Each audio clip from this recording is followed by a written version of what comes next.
Ka-express, buong tennis world ang nabigla matapos lumabas ang official draw ng Australian Open 2026. Sa isang iglap, nagbago ang usapan mula sa simpleng main draw debut ni Alex Ayala tungo sa isang posibleng banggaan laban mismo sa world number 1 na si Aryna Sabalenka. Para sa marami, isa itong senaryong hango sa pelikula pero sa Melbourne Park. Ito ngayon ay isang legitimate na possibility, isang third round showdown na maaaring maganap sa pinakamalaking entablado ng tennis. Matapos ang ilang taon ng pakikipaglaban sa qualifying rounds, tuluyan nang pumasok si Alex Ayala bilang direct entry sa Australian Open main draw. Bitbit ang kanyang career high ranking na world number 49. Hindi lamang ito personal na tagumpay para sa 20-year-old Pinay, kundi isang makasaysayang sandali para sa Philippine tennis. Pero imbis na isang soft landing, agad siyang inilagay ng draw sa isang matarik at mapanganib na landas. Isang bracket na naglalaman ng mga veterano, power hitters at sa dulo nito, ang kasalukuyang rena ng women's tennis. At ayon sa inilabas na official draw noong January 14, napabilang si Alex sa top half ng bracket. Sa unang round, haharapin niya ang American power server na si Alicia Parks, isang dating world number 40 na kilala sa isa sa pinakamabilis na serve ng buong WTA Tour. Kapag malampasan ni Alex ang unang balakid na ito, ang posibleng makasalubong sa kanya sa round 2 ay alinman kina Carolina Muchova o Jacqueline Christian, mga player na kilala sa consistency, court IQ at karanasan sa malalim na Grand Slam runs. Pero ang dahilan kung bakit umalingaw-ngaw ang balita sa buong tennis world ay hindi lamang ang hirap sa unang dalawang round. Sa parehong section ng bracket, naroon ang top seed at defending Australian Open champion na si Aryna Sabalenka. Kung magwawagi ang parehong panig sa kanilang unang dalawang laban, magtatagpo sila sa round of 32. Isang posibleng laban sa pagitan ng world number 1 at ng pinakamainit na rising star ng Southeast Asia. Sa papel, malinaw ang agwat. Si Sabalenka ay papasok sa torneo bilang 4 na beses na Grand Slam champion. May mahigit 20 WTA singles title at kilalang brutal sa power game na nagtakda ng pamantayan sa modern tennis.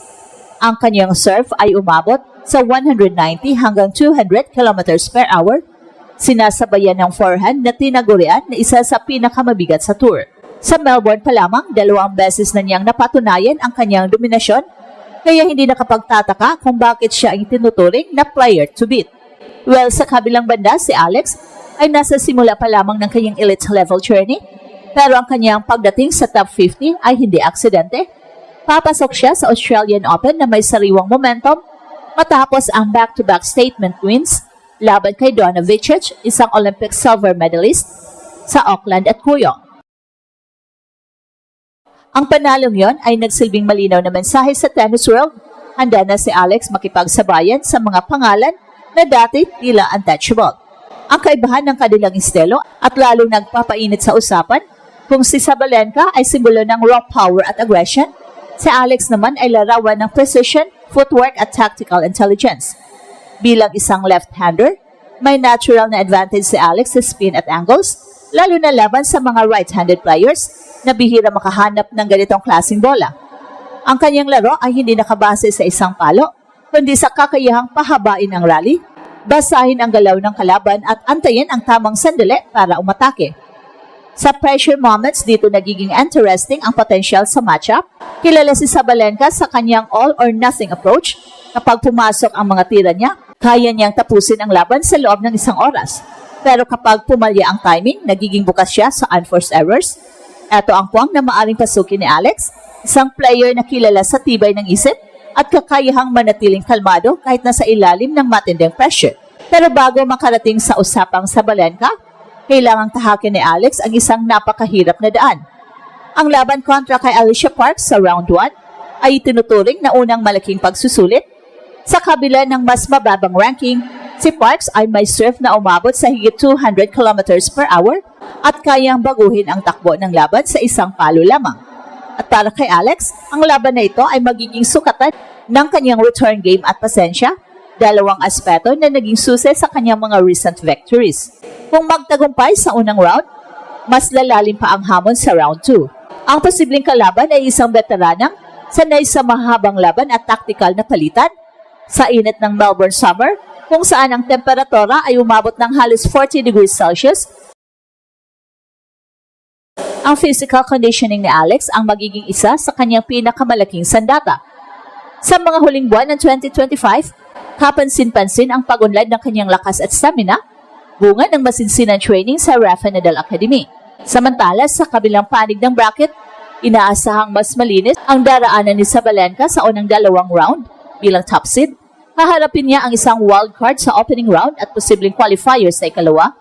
Sa mga mata ng eksperto, malaki ang tsansang makarating siya sa third round nang hindi masyadong napapagod. Isang senaryong maglalagay sa kanya bilang rested favorite sakaling matuloy ang engkwentro kay Alex. At dito nabubuo ang tensyon ng buong istorya. Kung mangyari ang inaabangang pagtatapat, magtatagpo ang dalawang magkaibang mundo, isang reigning champion na sanay sa spotlight at isang battle-hardened challenger na hinubog ng mahihirap na laban. Para sa Pilipinas, ang laban na ito ay higit pa sa tennis. Ito ay simbolo ng pag-angat, ng posibilidad at ng patunay ng isang atletang galing sa bansang hindi traditional na tennis power ay kayang makarating sa sentro ng global conversation. Hindi pa man naglalaro ang bola, ramdam na ang epekto. Ang Pinoy diaspora sa Australia ay naghahanda na. Ang social media ay nag-iingay at ang international tennis media ay nagsisimula ng magtanong, paano kung mangyayari nga? Paano kung sa Melbourne, isang 20-year-old Pinay ang tumapat sa world number 1 at hindi umatras? Sa puntong ito, malinaw ang isang bagay. Ang pangalan ni Alex Ayala ay hindi na lamang binabanggit bilang future prospect. Siya ay naririto na, bahagi ng mga pangunahing kwento ng Australian Open. Ang posibilidad ng isang third-round showdown laban kay Aryna Sabalenka ay hindi lamang isang joke-based fantasy. Ito ay isang salamin ng kung gaano kalayo na ang narating ng Philippine tennis. At habang papalapit ang unang serve ng torneo, isang tanong ang patuloy na umiikot. Handa na ba ang mundo para sa isang miracle in Melbourne? Ang sagot ay hindi pa natin alam. Pero ang sigurado, ang bawat hakbang ni Alex sa Melbourne Park ay sinusundan na ng isang bansang matagal nang nag-aantay ng ganitong sandali. At kung magkakatotoo ang inaasam na banggaan, ang kasaysayan ay muling susulat, hindi lamang para kay Alex Ayala, kundi para sa Pilipinas. Malinaw na ang posibleng pagtatapat ni na Alexandra Ayala at ang world number 1 na si Aryna Sabalenka sa Australian Open ay higit pa sa isang ordinaryong matchup.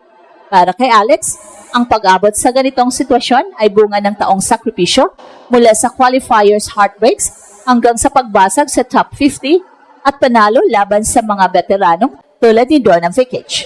At ito ang Express Info kung saan bawat kwento ginulat ang mundo. Don't forget to like and subscribe.